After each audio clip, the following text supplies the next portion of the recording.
Welcome back, Westport. This week we'll be discussing the haunted case of the Annabelle Doll. Warning, this episode may contain images that some people find unsettling, and remember that I'm not insane and don't even believe all of this myself.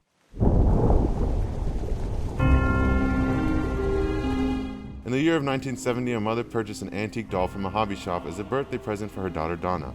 Afterwards, Donna brought it back to her apartment where her and her roommate Angie lived and would keep it on her bed. A few days after receiving the doll from her mother, Donna and Angie started to notice something strange regarding the doll's behavior. The doll would end up in different positions and places around the apartment with no apparent reason.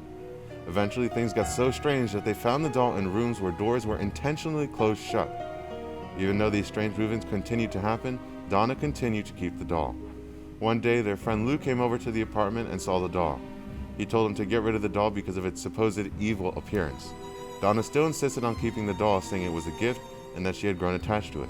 Soon after Lou's visit, the girls found Peach's apartment paper around their house with the words "Help" and "Help Lou" on them. What was even more strange was the fact that it was written in a child's handwriting. It was not until Donna found small amounts of fresh blood on the doll that she had freaked out and decided to contact someone to help with the situation. The girls brought in what is known as a spiritual medium to try and contact whatever was toying with them. A medium is said to be a person who can supposedly speak with spirits, which many people are skeptical about, including me. After having the medium visit their apartment, he determined that the spirit of a girl named Annabelle Higgins inhabited the doll. She apparently died at age 7 on the grounds of where the apartment had stood that day, and felt safe enough to live within the doll. That is where the doll earned the name Annabelle.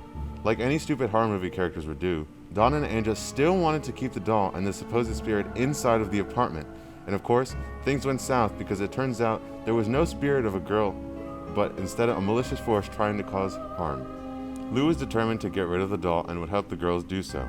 While determining where to take the doll, the apartment became eerily quiet and suddenly they heard shuffling coming from the closed bedroom door.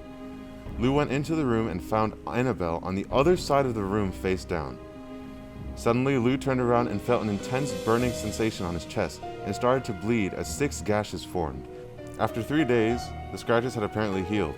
This event is believed to be false, but many who believe it to be true say it's proof that a demonic spirit inhabits the Annabelle doll. The following day, an exorcist priest came and blessed the apartment and took the doll out with him. After 3 careful hours of driving, he finally reached the place where Annabelle would be kept. Annabelle is now kept at the Warrens Occult Museum. To this day, many people believe that the Annabelle doll is possessed, but others believe the contrary.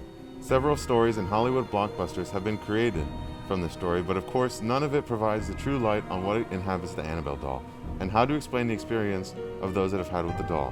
That's all I have for you today, Westport, and make sure you join me next week when I discuss the Age of Extinction.